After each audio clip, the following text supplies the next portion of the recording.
Unseen Woodstock, 1969 photos they couldn't show on TV. Imagine a moment in history where 500,000 people gathered together for 3 long, extended days. They didn't come for war, nor for arguments, but to immerse themselves in peace, love, and music. This was the promise Woodstock delivered, a festival that was not just a mere music event, but a defining moment, deeply imprinted on an entire decade, the tumultuous and ever-changing 1960s.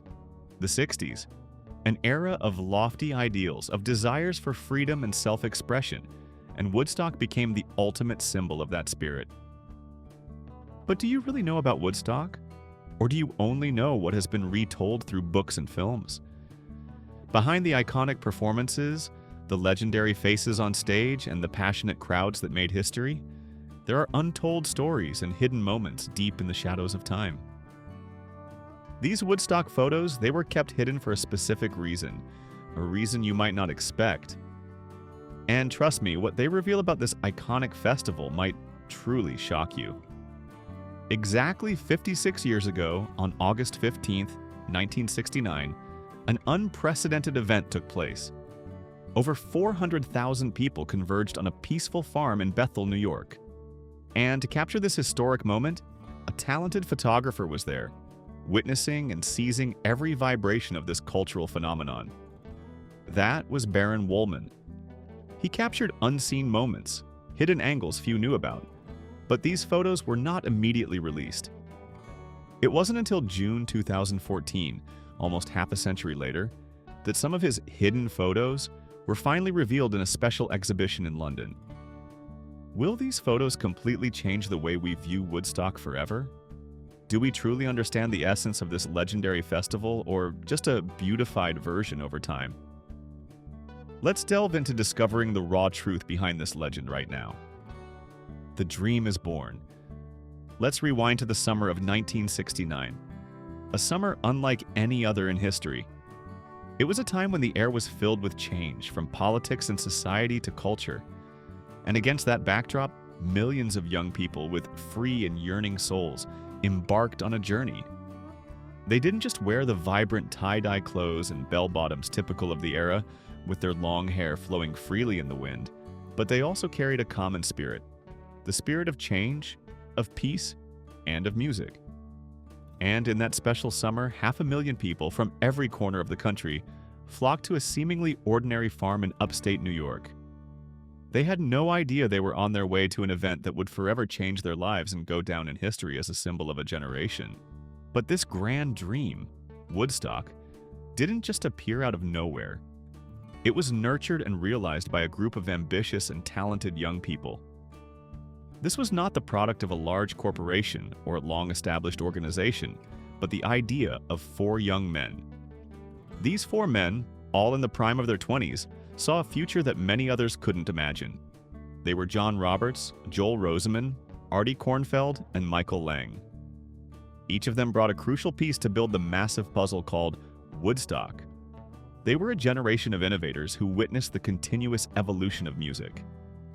Rock and roll was booming, folk music was making a comeback, and new genres were beginning to take shape.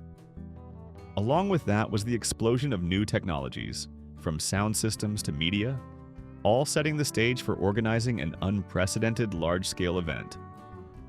More importantly, they noticed the counterculture movement growing strong. A movement where young people were seeking new ways to express themselves, different values from their parents' generation, and a space where they could truly be themselves.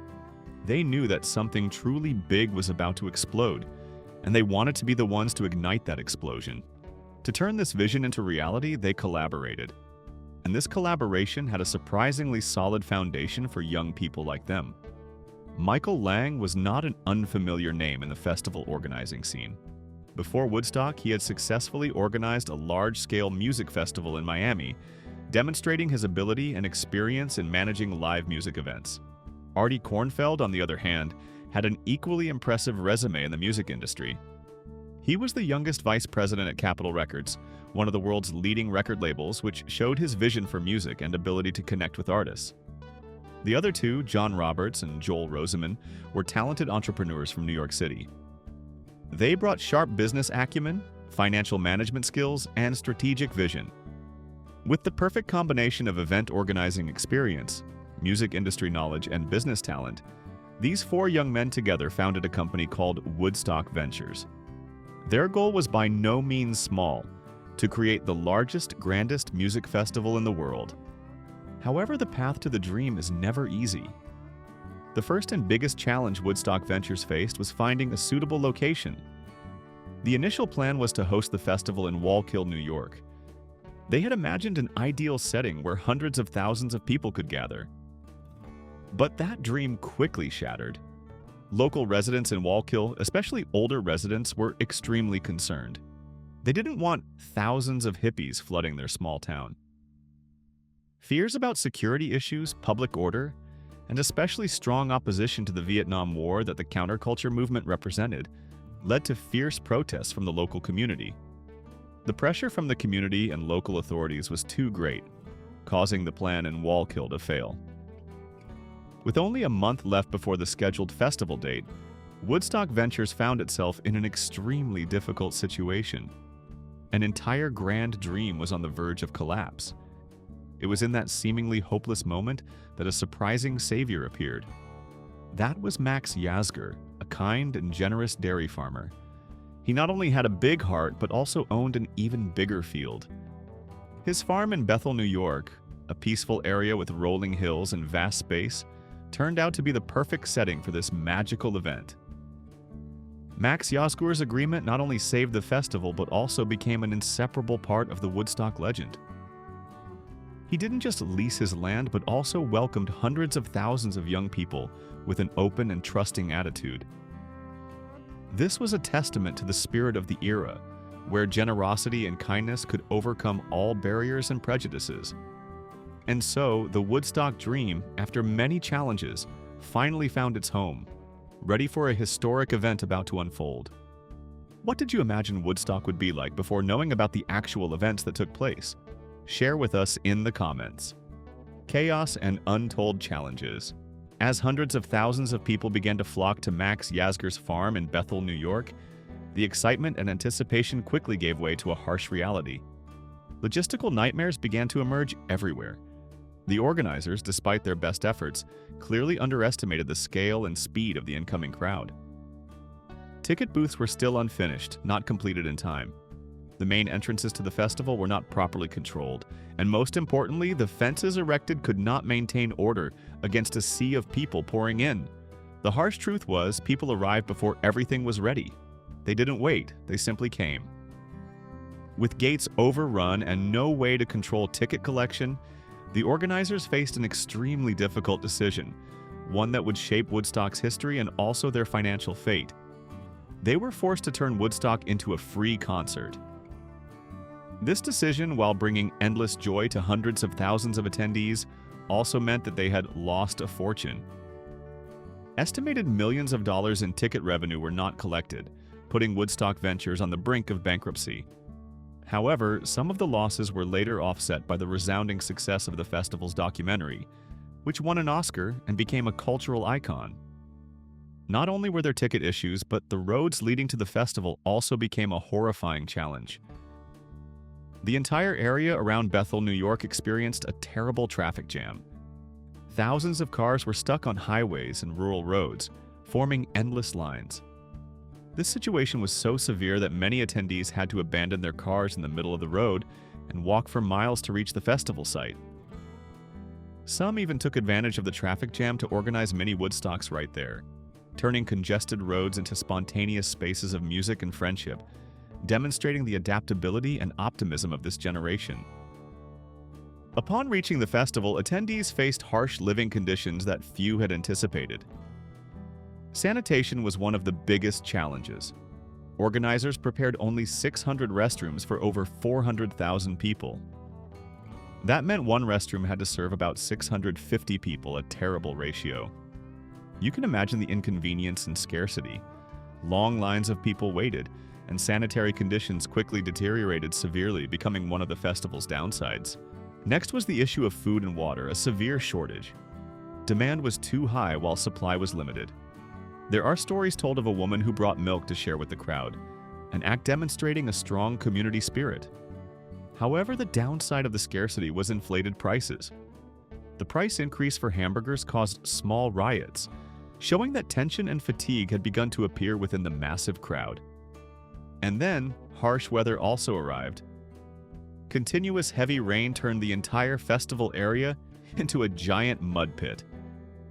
Mud was ankle deep, making movement difficult, and everyone was soaking wet and cold. However, amazingly, even in those terrible conditions, the spirit of the festival did not wane. Everyone still tried to adapt and enjoy. However, it cannot be denied that Woodstock also had darker aspects of the event that are rarely mentioned in the legendary stories.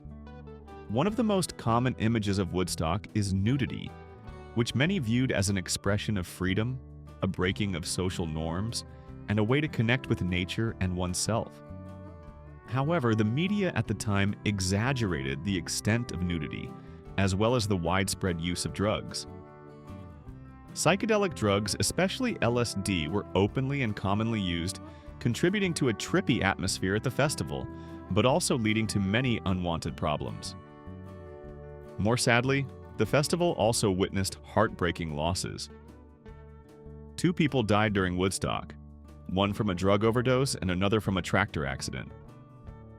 Additionally, there were reports of 8 women having miscarriages, which indicated the inadequate living conditions and stress many people had to endure.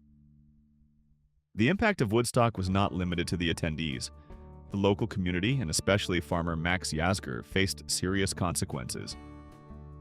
Mr. Yasgur, who opened his heart to allow the festival on his land, had to face a series of lawsuits from his neighbors.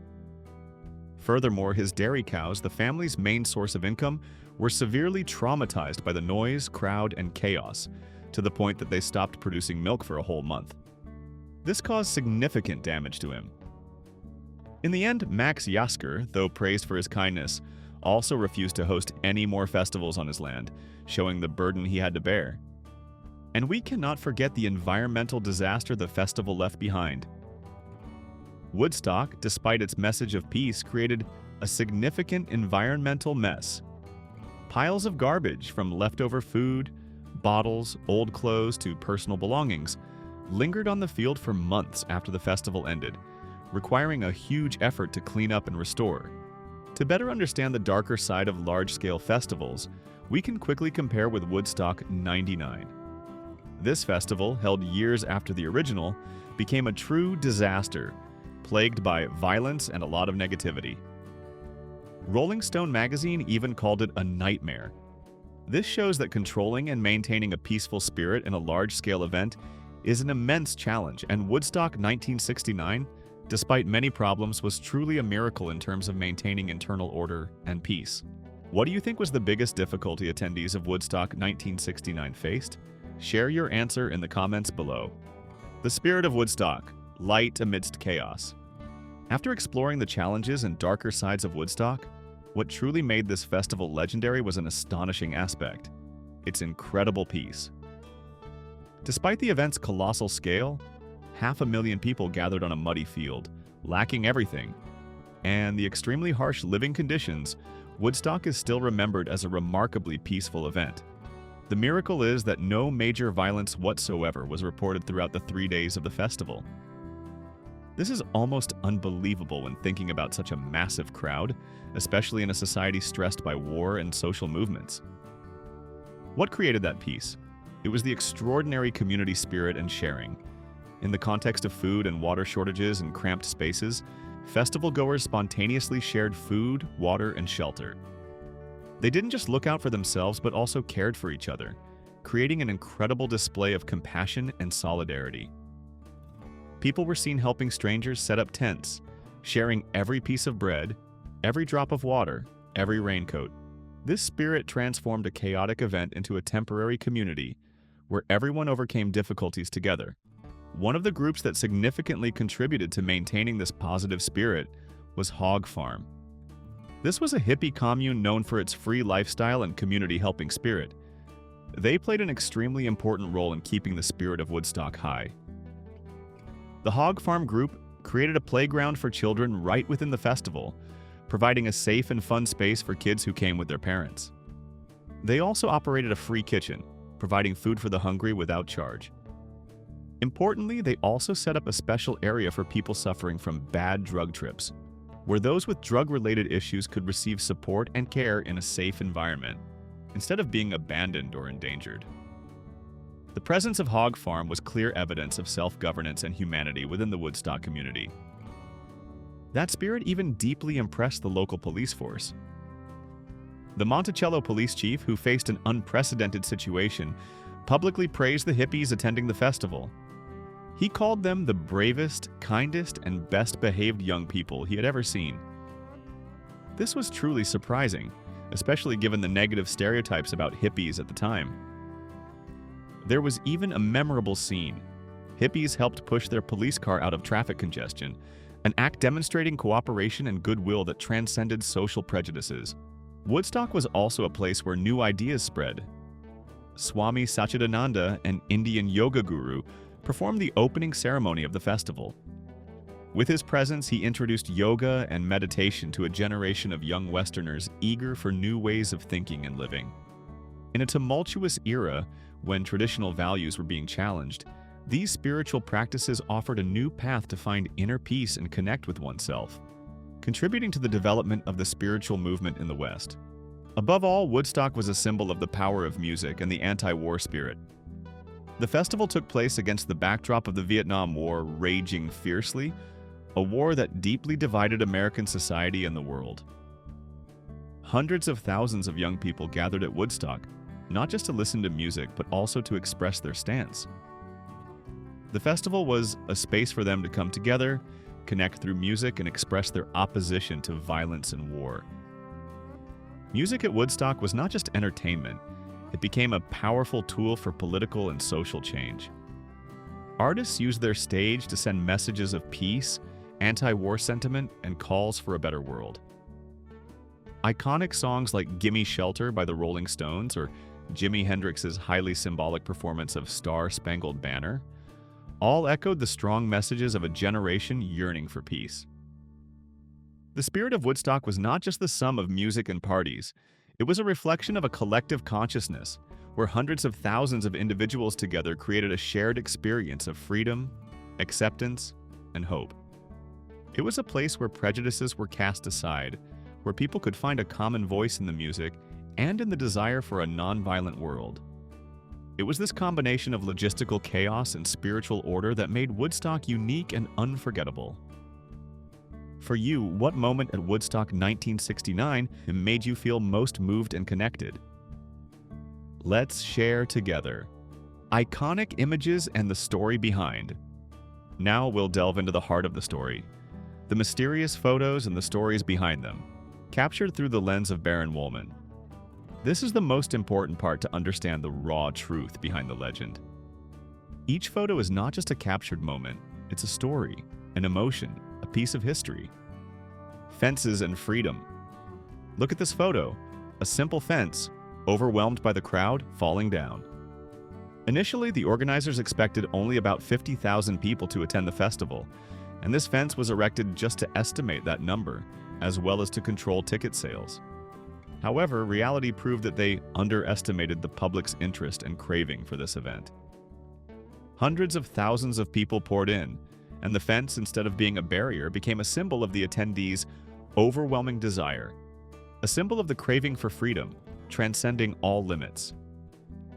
The image of the fence being overrun not only showed logistical chaos, but also led to the historic decision, turning Woodstock into a free concert. This was the moment the festival truly became a collective experience, a gift to a generation, far beyond its initial business purpose. Simple footwear and a carefree spirit. When looking at photos from Woodstock, you'll notice a small but significant detail. Attendees' footwear was often very simple or even barefoot. There were no prominent brand logos, no expensive sneakers or fashionable boots like we see today. This simplicity not only reflected the economic conditions of many young people at the time, but also served as a powerful symbol of the carefree, free spirit of that era. It showed their focus on the actual experience of the festival, on the music, on human connection, rather than on social status or self-expression through material possessions. In the mud, flip-flops or bare feet became part of the experience, demonstrating a willingness to accept all conditions to be part of the historic moment. Dancing without smiles. This is another perspective, an aspect that might surprise many. When looking at photos of the crowd dancing, full of energy, you'll notice something strange. Very few people are actually smiling. Although the music was vibrant and the energy infectious, many faces showed seriousness, sometimes concentration, but could also suggest discomfort or fatigue due to the harsh conditions. Mud, lack of amenities, and the crowding within the massive crowd created significant physical challenges. Losing one's footing in a sea of people, trying to balance in the mud, these were all difficulties they faced. This photo is a reminder that Woodstock wasn't just about continuous fun moments, but also a physically challenging experience. Milking cows amidst the chaos. One of Baron Wolman's most unique photos is the incredibly contrasting scene. A farmer milking cows right amidst the festival chaos. This photo is a powerful symbol of the collision between traditional, peaceful farm life and an unprecedented cultural event. Max Yasgur's cows, accustomed to the peace of the farm, were stressed to the point of stopping milk production for a whole month afterward. This image is not only humorous in its contrast, but also a reminder of Woodstock's far-reaching impact on even the most ordinary aspects of surrounding life, and the burdens Max Yasgur had to bear for this festival to happen. Military helicopters, a symbol of unity. Against the backdrop of the raging Vietnam War with high tensions between the counterculture and the military, the image of military medical helicopters arriving to help at Woodstock was a surprising and meaningful gesture of cooperation. These helicopters did not come to control or suppress, but to transport essential medical supplies and evacuate the sick or injured from the area. The photo of helicopters flying overhead instead of being a symbol of conflict became a symbol of unity and compassion, showing that even in the most tense times, people can find common ground and help each other. Santana, Garcia, and a psychedelic performance. The Woodstock stage witnessed countless peak performances, and Santana's story is one of the most unforgettable legends. Carlos Santana, not truly famous before Woodstock, had an explosive performance, especially with the song Soul Sacrifice. But the story becomes even more fascinating when told from Santana's own words. He performed while heavily influenced by drugs. Santana described his guitar feeling like a living steel snake, and when he looked down at the crowd, he saw them as 300,000 jaws and 300,000 eyes. This was not just a musical experience, but also a surreal sensory experience, shaping Santana's career and becoming one of Woodstock's most iconic performances. Jimi Hendrix, an iconic performance. You can't mention Woodstock without talking about Jimi Hendrix. Hendrix's performance of The Star-Spangled Banner, the U.S. national anthem, was not just a cover. It was a powerful political and artistic statement. This performance took place on the last morning of the festival, when most of the crowd had left with only a few remaining. However, it became an inseparable part of the spirit of the 60s, a symbol of resistance, creativity, and the transformative power of music. Jimi Hendrix, with his guitar, didn't just play music. He spoke the voice of a generation, turning notes into a powerful and eternal message. Janis Joplin, taken by surprise. Finally, the story of Janis Joplin, the queen of blues rock. Many artists struggled with Woodstock's immense scale, and Janis was no exception. She only learned about the festival a few days before, and when she arrived, she was completely overwhelmed by the true scale of the event. Her image on stage, with a face both focused and seemingly trying to comprehend and adapt to a sea of people in front of her, showed the overwhelming feeling even the biggest stars experienced. However, despite the surprise, Janis still delivered an energetic and emotional performance, affirming her status as one of the greatest voices of the era. These photos, taken by Baron Wolman, are not just still images. They are windows into a complex historical moment, encompassing both chaos and peace, frustration and hope. They give us a more authentic, unvarnished look at Woodstock 1969. Immortal legacy. Woodstock 1969 was not just a concert, it was a cultural phenomenon. It transcended the boundaries of a mere music event to become a living symbol of an era, a moment that shaped an entire generation. For hundreds of thousands of people who were present on Max Yozger's field, it wasn't just 3 days of music. It was a life-defining moment for them, a shared experience that shaped their values and beliefs. Woodstock proved that music has power far beyond entertainment. It can be the glue that connects people, the common voice of those with shared ideals. The spirit of unity, compassion, and sharing permeated the minds of the attendees, leaving a deep imprint that they carried throughout their lives. This was where they truly felt they belonged to a larger community, a movement they believed in. For many artists, Woodstock was an unparalleled career launchpad. Names like Santana, Joe Cocker, Crosby, Stills, Nash & Young, and countless other artists became global superstars after performing on that iconic stage. The power of media, especially the Oscar-winning documentary, brought their performances to millions worldwide, making them indispensable faces in music history. Jimi Hendrix, with his iconic national anthem performance, solidified his position as a legend. Janis Joplin affirmed her powerful voice. The performances at Woodstock went down in history as peak moments of talent and creativity. However, it's interesting that many big bands' names at the peak of their careers at the time declined invitations to participate in Woodstock. They had no idea they were missing a moment that would define music and cultural history. Typical examples include the Byrds, invited to perform but declined because they didn't believe in the festival's scale. The Doors, also declined due to internal issues and security concerns. The Beatles. Despite being one of the biggest bands in the world, they also didn't participate. Many reasons were given, including John Lennon being in Canada and not wanting to leave, as well as the band's internal issues at the time. The refusal of these bands created opportunities for many lesser-known artists to shine, and the story of those who missed out on history further increased Woodstock's mystique and uniqueness. The festival couldn't have happened without the generosity of Max Yozger.